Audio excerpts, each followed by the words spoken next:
people ask me what kind of batteries I use the energizing type. The little bunny, you know. So the Lord keeps me going. We're going to go to page 27 in our syllabus, page 27. And we are going to study the notes on Revelation 12. Notes on Revelation 12. And I'm going to go through this material as quickly as possible. It's going to take us the session this afternoon, and it's going to take us the first 2 sessions tomorrow morning to finish this material. But Revelation 12 is foundational to Revelation 13 and Revelation chapter 17. So we are going to take our time in studying this material. Now, in Revelation chapter 12, we have 3 centers of focus. 3 centers of focus.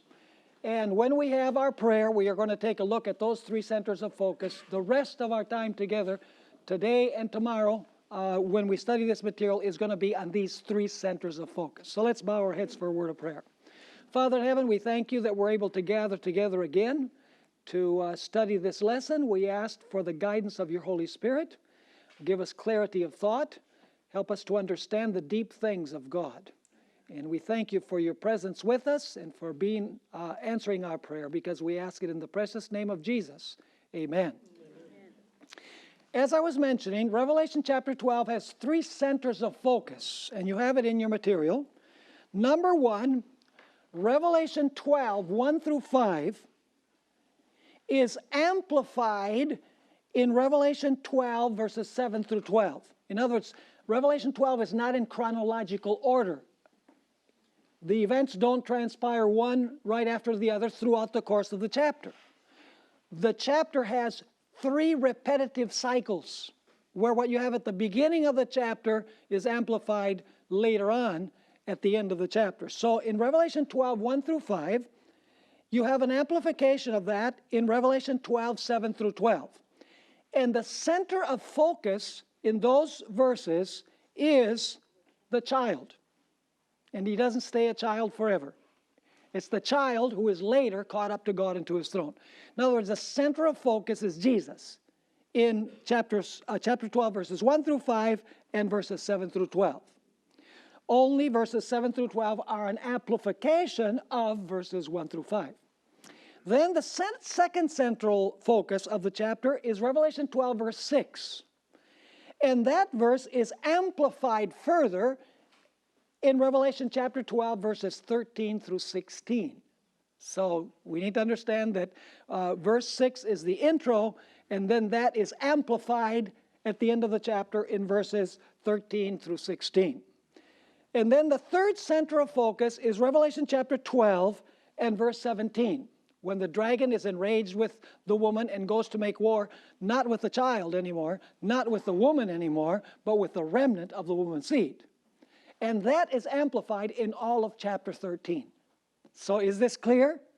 Very important that we understand that this is Revelation chapter 12 is not in chronological order. If you say, I want to know what the sequence of events is going to be. So you start reading in verse 1 through verse 17, and you have all of the events in order. It doesn't work that way, because the first half of the chapter is amplified in the second half of the chapter. Now let's continue here. In Daniel 7 and Revelation 13, verses 1 through 10, the focus is on the earthly powers that Satan used to persecute God's people. That's the central focus. In Daniel chapter 7, it's the little horn. And in Revelation chapter 13, it's the beast. The earthly powers that Satan uses throughout the 1260 years primarily to persecute God's people. But in Revelation chapter 12, we find that the real persecuting force behind the little horn and behind the beast is the dragon, Satan. So in other words, Revelation 12 takes you behind the scenes to show that Satan is working behind the little horn and behind the beast in persecuting God's people. Is that point clear? These will become clearer as we study along. Now, there are 3 Old Testament contexts that form the background to Revelation chapter 12. 3 Old Testament stories or scenarios that help us understand the story of Revelation chapter 12. The first backdrop is the gospel promise of Genesis 3:15. There's no way we can understand Revelation 12 without taking into account this background, the background of Genesis 3:15. The second backdrop is the exodus of Israel from Egypt. There's no way that we can fully understand the chapter unless we go back to the story of the deliverance of Israel from bondage in Egypt, because that's in the background of Revelation 12. And finally, indispensable for us to consider the story of Elijah, because the story of Elijah is in the backdrop also of Revelation chapter 12. So Revelation 12 depends heavily on the Old Testament. It depends on Genesis 3:15, on the exodus of Israel from Egypt, the story of Elijah, and we're also going to notice that it depends on the little horn prophecy of Daniel chapter 7. So we need to keep that in mind as we study Revelation chapter 12. Now let's take a look at the first backdrop, and basically this material deals with the three backdrops that I've mentioned. Let's take a look at the first backdrop, which is Genesis chapter 3 and verse 15. Let's read that verse. And I want you to notice that there are four elements in this verse, which we are going to take into account. Adam and Eve have sinned. God comes down, I believe it's Christ, comes down to the garden to talk to Adam and Eve. And he, of course, pronounces upon them the consequences of what is going to happen as a result of their sin. And then God turns to the serpent in the presence of Adam and Eve. So this is really a promise to Adam and Eve, indirect, because God is here speaking to the serpent, not directly to Adam and Eve, but Adam and Eve are listening according to the context. And so God says to the serpent, this is speaking to the devil, not the literal animal. It says, I will put enmity, that's the first element. I will put enmity between you, this is the second element, the serpent, and the, number 3, woman. And between your seed, that is between the serpent's seed and her seed. So do you see how the enmity is running? The enmity is running between the serpent and the woman, and the seed of the serpent versus the seed of the woman. However, the real enmity is between the serpent and the seed of the woman. Because the last part of the verse tells us, he, that is the seed of the woman, he shall bruise your head, and you shall bruise his heel. So do you see the enmity runs in three directions? It runs between the serpent and the woman, between the seed of the serpent and the seed of the woman, but the primary enmity is between the serpent and the woman's seed. That's the primary enmity, although there is enmity between the serpent and the woman as well, and their respective seeds. Is this clear? So once again, four elements: enmity, serpent, woman, and two seeds. Now, the primary enmity, as I was mentioning, is between the serpent and the woman's seed. Then the enmity extends to the woman, and finally, against according to this, the remnant of the woman's seed. So there are three enmities revealed in Revelation chapter 12, we're going to notice. First, the dragon goes against the woman's seed. Then he goes against the woman, and finally he goes against the seed of the woman, the seed's seed, if you please. Now, let's take a look at the Exodus backdrop. We've looked briefly at the Genesis 3:15 backdrop. Let's look at the Exodus backdrop, and I'm not going to go in a lot of detail here. I'm just going to mention the main points in the Exodus backdrop. Now, in the Old Testament, God's people are compared to a beautiful woman. And Jeremiah 31 and verse 32 tells us that at Sinai, God married his people Israel. So you have a relationship here between God and Israel. God is the husband, and Israel is his bride, or his wife, his woman, so to speak. What is the fulfillment of this? In Revelation 12, verse 1, God's bride is what? The church. Jesus was the seed of Abraham and the seed of David. Was Jesus born from the Old Testament church? Of course he was. Was he the seed of David? Was he the seed of Abraham? Did he come from the Old Testament woman, so to speak? Absolutely. In other words, Jesus was born from the lineage of the Jewish nation, that is from the Old Testament church. Then we have another prophecy which has to do with the Exodus theme. Israel was crying out in travail because of their bitter bondage, right? They had cruel taskmasters. Israel was longing for a deliverer to be born that would deliver them from bondage. Where is that fulfilled? When Jesus was about to be born into this world, the whole of humanity was in bondage to sin. Is that correct? All were in bondage to sin.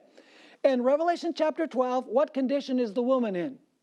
The woman is crying out in pain because she wants the deliverer to be what? To be born. In other words, the pain and anguish of the woman in Revelation 12 are birth pains.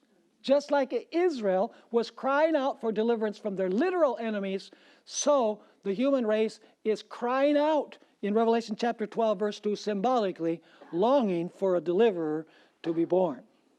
Now, the Bible tells us that the power that had God's people in bondage in Egypt was Pharaoh. And in Ezekiel 29, verse 3, Pharaoh is called the great dragon. Interesting. Pharaoh is called the great dragon. In Revelation chapter 12, verse 3, verse 4, and verse 9, Satan is called the what? Satan is called the great dragon. So you begin to see a parallel here between the Old Testament deliverance of Israel and the New Testament deliverance of God's people. We have another prophecy. A deliverer was born of a woman. And what was his name in the Old Testament? His name was Moses. Now, with whom was this fulfilled? Was a deliverer born in Revelation chapter 12? Most certainly. Who was that deliverer? Jesus. Was Jesus born from the Old Testament church? I underline that once again. He was from the seed of Abraham. He was from the seed of David. Was Pharaoh afraid that he might lose his throne, and therefore he tried to get rid of the child? Absolutely. Was the devil afraid that this seed born of a woman was going to take away his throne? Yes, and that's why he persecutes the seed of the woman. In fact, that takes us to our next point. At the top of page 29, Pharaoh killed all of the infants in order to get rid of the deliverer. Do we find that repeated in Revelation chapter 12? It says that the dragon stood next to the woman to devour her child as soon as her child was born. So where did Moses go? Where did he flee to escape the death sentence? He fled to Egypt. And we're told in Hosea chapter 11, actually, verse 1, out of Egypt I called my son. Who is that really fulfilled in? According to Matthew 2, verse 15, that prophecy is applied to Jesus Christ, who found refuge in Egypt and was taken out of Egypt to return to the promised land. Moses offered a lamb as a sign of deliverance from bondage. What is the fulfillment of the lamb that Moses offered, the Passover lamb? The New Testament says that the fulfillment is none other than Jesus Christ. Our Passover has been sacrificed for us. Israel was baptized in the Red Sea. By the way, the Bible says they were baptized in 1 Corinthians chapter 10. It was a baptism. Was Jesus also baptized? Jesus was baptized in the Jordan River. Did Moses fast for 40 days on a mountain in the wilderness? Yes. Was the patience of Moses severely tested because of the attitude of the people? Most certainly. So let me ask you, did Jesus spend 40 days in the wilderness where he was also tested? Absolutely. Did Moses give a law to Israel from a mountain? Absolutely. Did Jesus give the law of his kingdom from a mountain? It's called the Sermon on the Mount. The face of Moses shone on a mountain. Did the face of Jesus shine on a mountain? And lest you think that there's no connection here, go to 2 Corinthians chapter 3, where the Apostle Paul explicitly connects what happened with the face of Moses with that happens with the face of Jesus Christ. Did Moses intercede for God's people when they sinned and offer his life in place of theirs? Yes. What does that represent? It represents Jesus, our intercessor. Moses brought water from a rock. But who is that rock? The Apostle Paul says the rock was Christ. Moses established 12 tribes and organized 70. Did Jesus choose 12? Did he also send forth 70? Do you think all of this is just coincidence? No, all of this is the background to Revelation chapter 12. Moses was tested by constant opposition by the Jewish leaders. Was that fulfilled in Jesus? Was Jesus constantly tested by the people and by the leaders of Israel? Absolutely. Moses died, was buried, resurrected, and ascended to heaven. Did Jesus die? Was he buried? Did he resurrect and he go to heaven? Absolutely. In fact, in Deuteronomy 18, verses 15 through 18, a promise was made that one greater than Moses would come. And in Acts chapter 3 and verses 22 to 26, we are explicitly told that that one who was going to be greater than Moses was none other than Jesus Christ. So is there a backdrop of the Exodus in the story of Revelation chapter 12? It's as subtle as a tornado in Kansas. I could have chosen other states, but that's the one that came to mind. So let's notice the principle. Let's notice the principle where it says summary. Literal Moses brings literal deliverance to literal Israel from literal bondage in literal Egypt by offering a literal lamb, takes them across a literal desert, brings literal water from a literal rock and literal manna from heaven, and raises up a literal serpent to prevent literal death, and leads literal Israel to the borders of literal Canaan. Now, how is this fulfilled? Is it fulfilled literally? Is it fulfilled literally again? No. It's fulfilled symbolically. See, the rock represents something. The serpent represents something. The manna represents something. In other words, you have a spiritual understanding of all the literal things in the Exodus episode. It is obvious that what was literal and local in the Old Testament with literal Israel is to be understood how? In a spiritual and worldwide sense today. So far, so good? All right. Now let's notice a little more carefully the four elements that we find in Revelation 12. We've mentioned them in Genesis 3:15, but now let's go to Revelation chapter 12 and verse 1. Here we are introduced to the woman. Now a great sign appeared in heaven.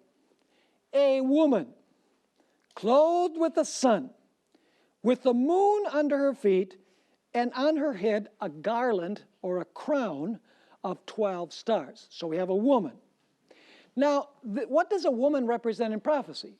It represents the church. But the big question is, when John sees this woman, does this woman represent the Old Testament church, or does this woman represent the New Testament church? The answer is that it represents the Old Testament church. And you say, why does it represent the Old Testament church? Simply because when John sees the woman, the child had not been born yet. Let me ask you a dumb question. Who exists first, the woman or the child? I told you it was a dumb question. The woman exists first, right? And then the child comes from the woman. So, did the Old Testament church exist before Jesus was born? Absolutely. So what Revelation 12 is saying is that from the Old Testament church, God's woman in the Old Testament, if you please, God's bride in the Old Testament, comes forth Jesus Christ. Now, it's important for us to realize, folks, that in the Old Testament you have many women who are not the women, but they prefigure the woman. And we have seeds that women have, and they prefigure the seed, but they are not the fulfillment to the seed as such. Now, we need to ask the question, we know what the woman represents. It represents the Old Testament church. What does the sun represent and the moon? Because it says that she's clothed with the sun, she has the moon under her feet. Well, the fact is that the Bible says very clearly that the sun is the greater light and the moon is what? The moon is the lesser light, we're told in the book of Genesis. Now you say, why is this important? Let me ask you, who is the greater light? The greater light is Jesus Christ. I know we usually say that it's the Bible, but the Bible gives witness to Christ. See, the greater light is Jesus. So the sun represents the fact that this is the church of God. He's going to talk about the time of fulfillment. Let me ask you, where does the moon get its light? From the sun. It's reflected light. Was the Old Testament reflected light? In other words, did it point forward to the time when the sun would come? Absolutely. So the moon represents the Old Testament, which is a shadow which reflects the light, the glorious light of the gospel age when Jesus comes to this world. Now, you'll notice that there's only one woman in Revelation chapter 12. You know, dispensationalists, you know what dispensationalists mean, right? They're futurists. They believe that God has two mutually separable people. God has literal Israel as his people in the Old Testament, and then he sets aside his plan for his first woman, Israel, and then he comes and implements his plan for the church or for the Gentiles. So God has two mutually separable peoples with separate plans for each of them. Revelation 12 totally obliterates that idea. Because in Revelation chapter 12, we find that there's only one woman in all ages. The woman exists in the Old Testament period, and then it brings Jesus into the world. And then we're told that afterwards, the woman flees to the wilderness for 1,260 years. Is it the same woman in the Old Testament and when the church flees in the New Testament? It is the same church. There are not two mutually separable peoples. There is one people of God throughout all ages. And by the way, there is only one Messiah for both. And there is only one dragon who wants to destroy both of them. So we know what the woman represents, the Old Testament church, when John first sees her. Later on, she becomes the New Testament church when she's persecuted. We know in the story what the sun represents. It represents the coming of Jesus when he's going to be born. And the moon represents the Old Testament system that is a reflection that points people's eyes towards the rising of the sun. What is represented by the 12 stars on the head, on the crown of this woman? Well, we don't have to guess. The 12 stars on her crown represent, in the Old Testament, the 12 patriarchs, the 12 sons of Jacob. Were they the founders of Israel, the 12 sons of Jacob? Yes. In fact, you have references for all of these. I'm not reading them here because I want you to catch the global picture. You have it in your syllabus and you can read all these texts. That's why we give you from 4 o'clock on free, so that you can go and you can look up all of these verses. I hope that you will do it because there's a lot of material here that we're only covering in principle. So the 12 founders of Israel are the 12 stars when the woman is in the Old Testament stage. Incidentally, you remember the story in Genesis chapter 37, verses 9 and 10, where Joseph had this dream of the sun, the moon, and the stars. And he said 11 stars were bowing before him. Who was the 12th star in that story? Joseph, because there were 12 brothers. And they're spoken of as stars. So that's where this idea comes from, that the 12 stars represent the founders of Israel. But how many apostles did Jesus establish? He established 12. What is Jesus trying to teach? He's saying that the 12 apostles continue the legacy of Israel. It's the same people. 12 founders in the Old Testament, 12 founders in the New Testament. In fact, Ellen White, who I find to always be in harmony with Scripture, had this to say in Acts of the Apostles, page 19. As in the Old Testament, the 12 patriarchs stood as representatives of Israel, so the 12 apostles stood as representatives of the gospel church. So the number 12 represents the two stages of the history of the woman. the Old Testament church and the New Testament church. So far, so good? Now, let's notice the second element in Revelation 12. We've already noticed the woman. Now let's notice the woman's seed. The woman is going to have a child. A seed is going to be born from her. And it says in verse 2, then being with child, she cried out in labor and in pain to give birth. Is she crying out like Israel cried out in the Old Testament? For the deliverance of the child, the deliverer is going to be born. Was Israel sighing and crying for a deliverer? Just read Luke chapter 2, and Luke chapter 3. They were waiting for the consolation of Israel. It says that their hearts were burning for the coming of the Messiah. That you have symbolically portrayed in Revelation 12, where the woman is crying out in labor pains. And so she's crying out in pain. This seed is then born. Who does the seed represent? The seed represents Jesus Christ. So do we have in Genesis chapter 3:15, do we have a woman? Yes. Do we have a seed of the woman in Genesis chapter 3 and verse 15? Yeah. Is there enmity there? Let's go to element number 3. This is at the bottom of page 31. And another sign appeared in heaven, and behold, a great fiery red dragon. And in verse 7 through 9, this dragon is identified as the ancient serpent. Why is he called the ancient serpent? It's saying, hello, Genesis 3:15. It's the same serpent of the past. And so it says, and another sign appeared in heaven. Behold, a great fiery red dragon. Why is it fiery red?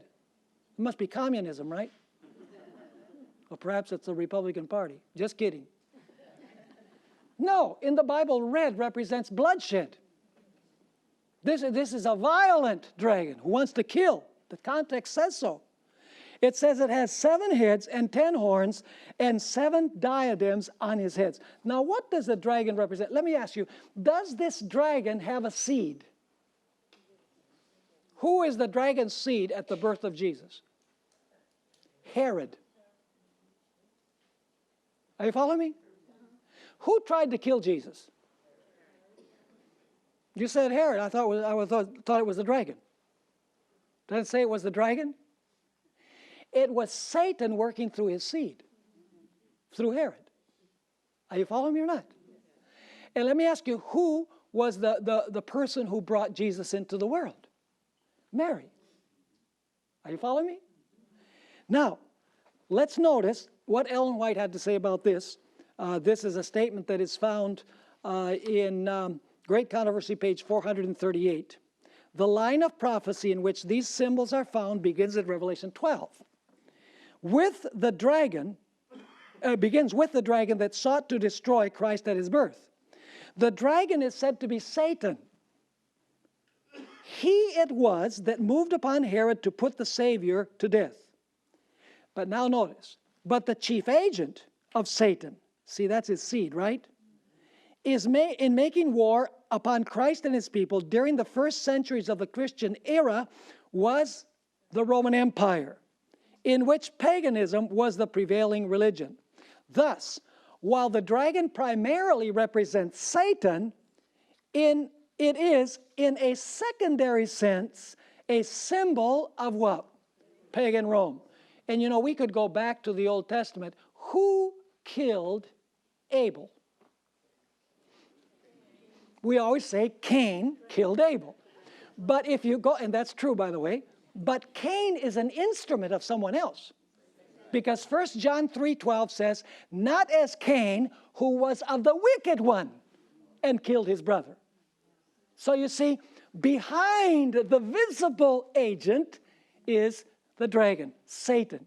So can the dragon represent Satan? Yes. Can it represent Rome? Yes. It's the seed of the dragon who is doing this. Now, is element number 4 there as well? Enmity. See, we've noticed that there's a woman. We've noticed that there is a woman's seed. We've noticed that there's a serpent's seed. Well, we've noticed that there's a serpent. Is there enmity here? Of course there is. It says there in Revelation chapter 12 and verse 4, his tail drew a third of the stars of heaven and threw them to the earth. And the dragon stood before the woman who was ready to give birth to do what? Here's the enmity. To devour her child as soon as it was born. Now, do you remember Genesis 3:15? Who is the primary enmity between? Is there enmity between the serpent and the woman? Yeah. Is there enmity between their respective seeds? Absolutely. But what is the primary enmity? The serpent and the woman's seed. Do we find this beginning Revelation chapter 12? Who is the enmity between? It is between the dragon or the serpent and the woman's seed. First thing he wants to do is destroy the woman's seed. Now, let's say a few things about Revelation 12, 3 and 4, and verses 7 through 12. And I'm going to follow this quite closely. It's a little bit complex, but I think we'll be able to understand it. It is common in the book of Revelation to present the broad sweep of events and group them together. In other words, without any time interval between one event and the other. Let me give you some examples. In Revelation 8, verses 3 through 5, you don't have to look it up, but in Revelation 8, 3 through 5, there is an angel who's standing with a censer in his hand, and then he throws down the censer, and the temple is filled with smoke. Now, if you read Revelation 8, verses 3 through 5, you get the impression that this is happening simultaneously. In other words, he begins to wave the censer, and then he throws it down. But when you carefully examine it, you notice that this is the introductory passage that gives us 2 points of time. It gives us a point of time when the intercession began, and it goes forward to the time when intercession ends, when the censer is thrown down. Now, when you read the introductory passage, it seems like one event follows the other immediately. But the verses are simply giving you the broad sweep, the total picture, and then after that, it's going to give you the details between one event and the other event. Are you following me? Also, Revelation chapter 13 and verse 11. It says there that John sees a beast rising from the earth. It has 2 horns like a lamb and speaks like a dragon. If you read that verse, it gives you the impression that having 2 horns like a lamb and speaking like a dragon happened like that together. But we know that there is an interval of time between when this beast has the 2 horns like a lamb and when he ends up speaking like a dragon. But verse 11 is given you in the introduction the total sweep, the beginning and the end. It's synthesizing it in one verse. And then the following verses are going to amplify the details between one point and the other point. Let me give you another example. Revelation 13, verse 3. It says, I saw one of his heads as if it had been wounded to death, and its deadly wound was healed. Doesn't it sound like it receives a deadly wound and then the wound is healed right away? But when you study the prophecy, you'll notice that there's a time interval. It's giving you both points of time. It's giving you when the deadly wound is given, and then it goes to the end when the deadly wound is healed. And then in the following verses, it's going to explain all of the events that take place in between. Are you understanding what I'm saying? One more example, and there should have been a bullet for this one. Revelation 11, verse 19 says the temple of God was open in heaven, and the ark of his testament was seen. And then it says, and there was thunder and lightning and a great earthquake. Now, if you read that verse, you would think that when the temple of God is open in heaven, immediately there's this earthquake and there's lightning and there's thunder. But no. You see, when you continue studying the rest of Revelation, all the way up to chapter 16, you'll notice that the opening of the temple in heaven occurred in 1844. Whereas the thunder, lightning, and earthquake don't take place until the 7th plague. So basically, Revelation 11:19 is giving you the starting point of the sequence. The starting point is the beginning of the judgment in 1844. But the same verse is giving you the ending point, and then it goes on to explain the events that transpire in between. Is this making sense? And if we don't understand it this way, we are going to get so messed up we won't be able to understand what Revelation is talking about. Now, Revelation 12, verse 4. Let's apply this now to Revelation chapter 12. Revelation 12, verse 4 presents the entire sweep of the great controversy between Christ and Satan, from the origin of sin in heaven until Jesus died on the cross. Verse 4 first gives a flashback into what happened in heaven. Okay? So it takes it, verse 4 gives you a flashback about what happened in heaven. You know, the tail of the dragon drew a third of the stars from heaven and threw them to the earth. That's what happened originally. But now notice, verse 4 gives a flashback into what happened in heaven and then goes right on to describe the birth of Jesus. Are you catching the picture? So in other words, it's taking you a flashback back to the very beginning of the great controversy, and then it takes you forward in one verse to the birth of the child. But obviously, the dragon did not take a third of the stars down from heaven the very moment that he went to try to kill the child. You have a time interval in between. Now, in verse 7, once again, he gives a flashback to heaven. You know, some people say, well, this is kind of out of order, because it says, then there was war in heaven. I mean, why does it take you from the birth of Jesus all the way back to the war in heaven? Because Revelation is not in strict chronological order. If you're going to understand Revelation, you have to understand how it is organized, how it is structured. And the structure of Revelation is complex. You know, a few years ago, I prepared a syllabus called The Wise Shall Understand, where I deal with the intricate literary structure of Revelation. It's amazing. No human mind could have devised the book of Revelation the way it's written. It is too intricate. It is too perfect. It's amazing. So I want you to notice here in verse 7, once again, he gives a flashback to heaven and then deals with events after the ascension of Jesus. So are you seeing what's happening here? Goes back to heaven in verse 4, then he goes to the birth of Jesus. Then he goes back to heaven, and then he goes to the ascension of Jesus. So verses 3 and 4 are picked up later on in verses 7 through 10 to describe events that take place at the ascension of Christ. So basically, in verse 7, once again, he gives a flashback to heaven and then deals with the events after the ascension of Jesus. So verses 7 through 10 take us a little further forward than verse 3 and verse 5. Because verse 3 and verse 5 takes us only to the birth of Jesus, whereas verses 7 through 12 take us to the ascension of Christ. Is this making sense? Good. The structure of Revelation 12, 3 and 4 is to be understood in the following manner. Here's the summary. Focus on Christ's birth, first of all, verses 3 and 4. First of all, you have a flashback. Before creation, in heaven, the dragon, by his lies, swept 1/3 of the angels, of Christ's angels, from heaven. Is that the original event? Yes. What is the historical event that comes later on? Satan stood before the woman when Jesus was about to be born. So one verse tells you about the origin of this controversy, and the other one of the time when Satan is going to attempt to try and slay the seed. Now, I want you to notice in Revelation chapter 12, verses 7 through 12, you have the same basic idea. First of all, you have a flashback. Satan was originally cast out of heaven with his angels. Remember, Michael and his angels fought against the devil and his angels, and no place was found for them in heaven, and they were cast out. The tenses, now notice the tenses of verbs are very important. The tenses of verses 7 through 9 clearly indicate that this is a past event. What is happening between Lucifer and Michael and his angels and the dragon and his angels, this is an event that is past when John is writing. You say, how do we know that? Well, let's notice the tense of the verbs. And war, what? Broke. What tense is that verb? It's an aorist in Greek. It's past. Michael and his angels fought. What tense is the verb? Past.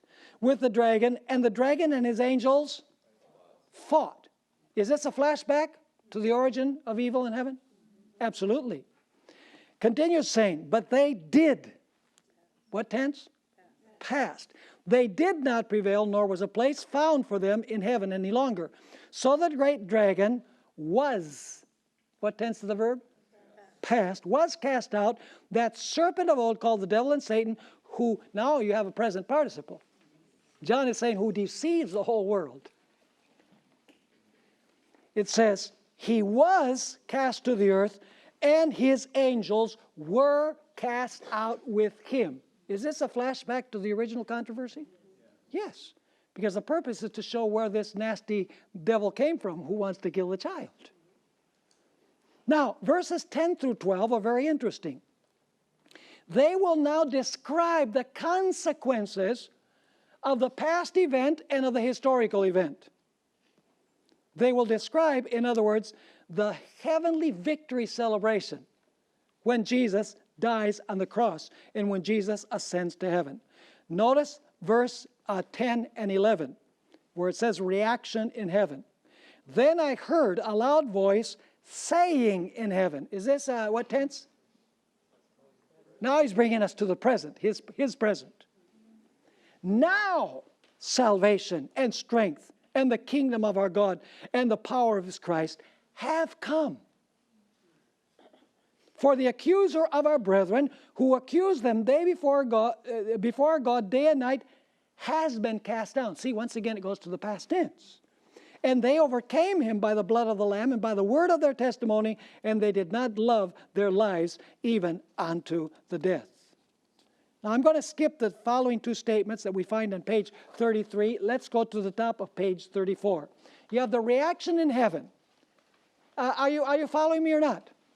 So basically what is happening is Jesus is born. We have an explanation that the dragon who drew a third of the stars in heaven is going to try and kill the child.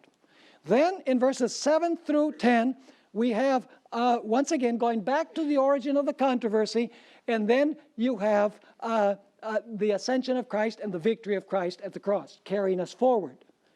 Now, notice Revelation chapter 12 and verse 12.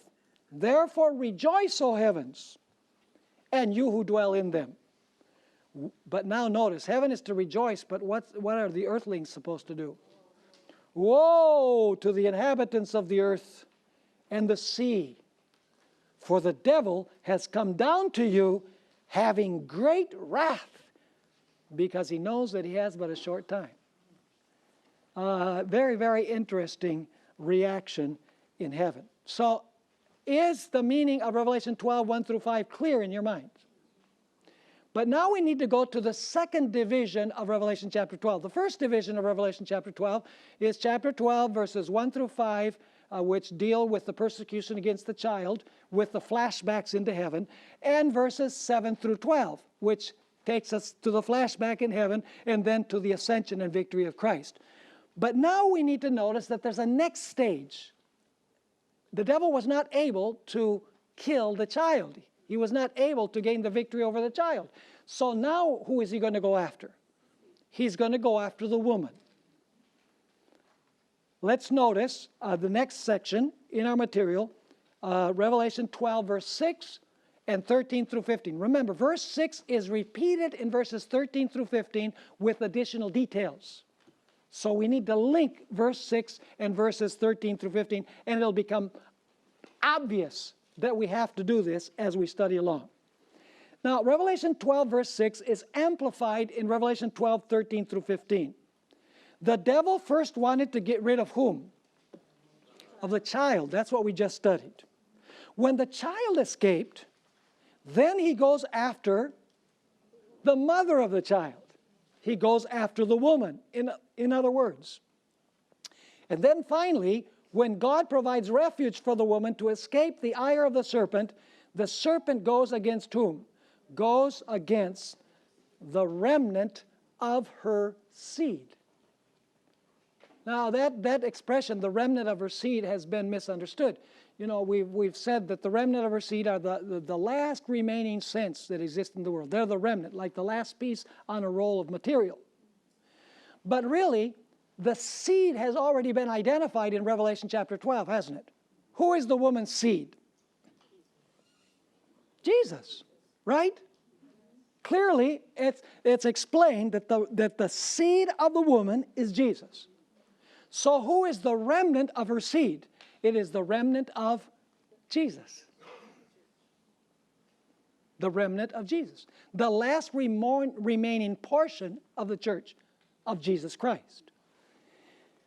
Now, Three Old Testament contexts we need to take into account when we deal with Revelation chapter 12, Genesis 3:15, and additionally, we need to deal with Daniel 7 and with the Elijah story. And we're going to dedicate quite a bit of time to these contexts.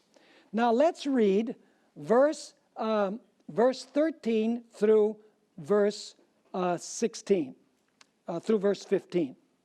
It says, "Now when the dragon saw that he had been cast to the earth, he persecuted the woman who gave birth to the male child." So his wrath is now being focused against whom? Against the woman that brought the child into the world. "But the woman was given 2 wings of a great eagle, that she might fly where? Into the wilderness, to her place, where she is nourished." Notice the elements, very important elements. It says that the woman flees to the wilderness, to her place, where she is nourished. How long? Time and times, and half a time from the presence of the serpent. And it says in verse 15, "So the serpent spewed water out of his mouth." What does water represent? It represents multitudes, nations, tongues, and peoples. The dragon is using his peoples to do what? That he might cause her, that is the woman, to be carried away by the flood. Those are verses 13 through 15. Now let me ask you, is verse 6 very similar to verses 13 through 16? Let's notice verse 6, Revelation chapter 12 and verse 6. Same elements. It says there in verse 6, "Then the woman," there's the same element, "fled into where? The wilderness, where she has what? A place, that they should what? Feed her."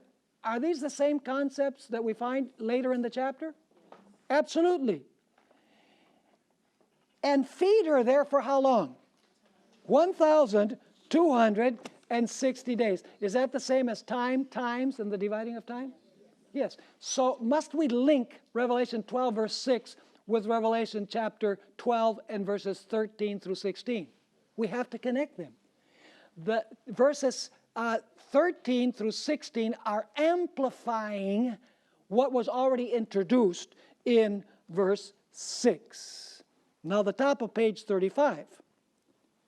Revelation 12 verse 6 merely introduces the next stage in the drama, but does not tell us why the dragon is enraged with the woman. Simply it says that the woman flees to the wilderness. Does verse 6 give us the reason why the woman has to flee to the wilderness? Does it say the dragon is persecuting the woman? No, it says the woman flees to the wilderness. So the question is, why does she have to flee to the wilderness? Well, verses 13 through 15 give us the reason. They say that when the dragon saw that he had been cast out of heaven, by the way, that happened at the cross as well. Did you know the devil was cast out of heaven at the cross? In fact, in John chapter 12, verses 10 through 12, Jesus was referring to that when he said, "Now is the judgment of this world. Now the prince of this world will be cast out." Now, and he was referring to his death on the cross. He was not physically cast out of heaven, but he was cast out of heaven as the representative of this world.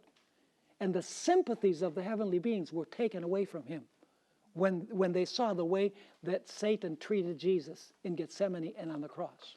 He was cast out of heaven in the sympathies of the heavenly beings and as the representative of the worlds. He could not go to the heavenly council like he did in the book of Job. He was excluded from representing this world because Jesus became the new representative of the world. Now, a comparison of Daniel 7:25 and Revelation 12:6 and 14 reveals 3 things. Number 1, the woman represents the saints of the Most High. In Daniel 7, it says that the little horn persecuted the saints of the Most High.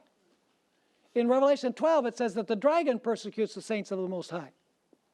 So the question is then, who is the woman that is in Revelation chapter 12? Well, Daniel 7:25 says that it's the saints. Revelation chapter 12 says it's the woman. So who is the woman? The woman are the saints. See, Daniel and Revelation explain one another. The second point that we can know is that the power behind the little horn of Daniel 7 is the dragon. Is that clear? See, Daniel 7 says little horn. Revelation 12 says the ancient serpent, the devil and Satan. So we know that the little horn is the emissary of Satan, in other words. And then also the connection between Daniel 7:25 and Revelation chapter 12 and verse 6 is the time period. Time, times, and dividing of time. So is there a link between Daniel 7 and Revelation chapter 12? There's a very clear connection. Ellen White understood this. In Great Controversy, page 439, she stated, for 40 and 2 months, the 40 and 2 months are the same as the time and times and the dividing of time. 3 years and a half, or 1,260 days of Daniel 7. The time during which the papal power was to oppress God's people. This period, as stated in preceding chapters, began with the establishment of the papacy in AD 538 and terminated when? Terminated in 1798. You know, some people are trying to reinterpret this time period. They're saying that the 42 months are future. That the time, times, and dividing of time are future. It's going to be literal time. It's not going to be symbolic time. There's no basis in the spirit of prophecy for such an idea. She says the 42 months and the 1,260 days represent the same period, 538 to 1798. We need to be careful not to insert into prophecy that which is not there, because what it does is it ruins the chain of Bible prophecy, the sequence of events. Now, let's notice Revelation 12, 13 to 15. This is where verse 6 is amplified. Now we're going to discover the real reason why Satan goes after the woman. Verse 6 didn't tell us. Verse 6 simply said that the woman fled to the wilderness. She has a place prepared. There she's nourished for times, and the dividing of time. But it doesn't tell us, why did the woman have to flee? Does it have anything to do with the dragon? Well, verses 13 through 15 now amplify and explain. We're going to find in verse 13 that when the dragon saw that he had been cast out, that's the reason, he persecuted the woman who brought the male child into the world. So what is it that enraged Satan? The fact that he had been what? Cast out of heaven. Now notice this statement from Ellen White, Early Writings, pages 191 and 192. This is after Jesus resurrected from the dead. He's come forth from the grave a victor. I am the resurrection and the life.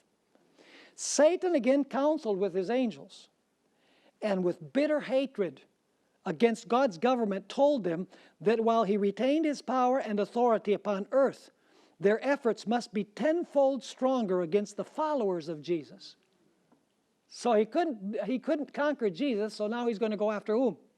The followers of Jesus. They had prevailed nothing against Christ, but must overthrow his followers. See Revelation 12 there? They were not able to conquer Christ because Christ ascended to God and to his throne. So now they go after the followers of Jesus, represented by the woman. It continues saying, in every generation they must seek to ensnare those who would believe in Jesus. He related to his angels that Jesus had given his disciples power to rebuke them and cast them out, and to heal those whom they should afflict. And now notice this. And then Satan's angels went forth like roaring lions, seeking to destroy the followers of Jesus. Does that sound like Revelation chapter 12, where it says that, rejoice, O heavens, you who dwell in them. The accuser is gone. Hallelujah. No more accusations in heaven. The pest is out of here. But woe to the inhabitants of the earth and of the sea, for the devil has come down to you with great wrath, knowing that his time is short. What is it that inspired his wrath? The victory of Christ over him through his death and his ascension. Do you see the connection between verses 3 and 4, 7 through 12, with what we have in the following verses? There's a link and a definite connection. Now, verse 14, we just commented on verse 13. Verse 14 mentions that the woman is given 2 wings, the 2 wings of the great eagle. Now, what does that mean? This is a symbolism that is used in the exodus of Israel from Egypt. God says, I took you on eagle's wings. Now, an eagle is notorious for being swift, powerful, flies high, and protects its young like the apple of its eye. This is the same way that Jesus feels about his persecuted people. In fact, in Exodus 19, verse 4, God says, I took you on eagle's wings. I delivered you from the oppressor. I delivered you from he who had you in bondage to take you to the promised land. And then I want you to notice verse 15. This is a very significant verse. Verse 15. Are we doing well so far? You've been able to follow me along? We're going as fast as we can because we have so much material to cover. But notice Revelation chapter 12. Revelation chapter 12 has a very important detail that very seldom is ever touched upon.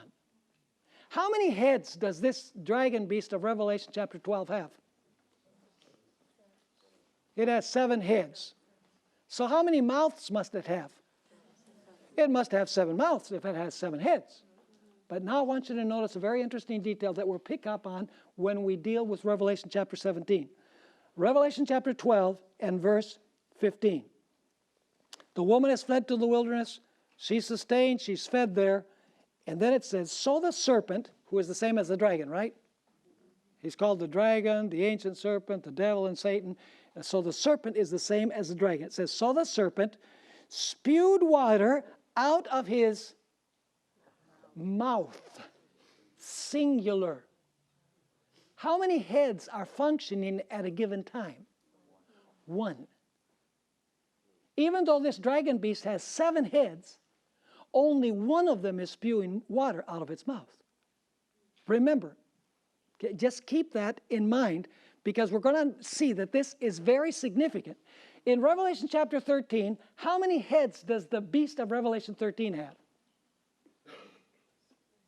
The beast that comes from the sea. 7 heads.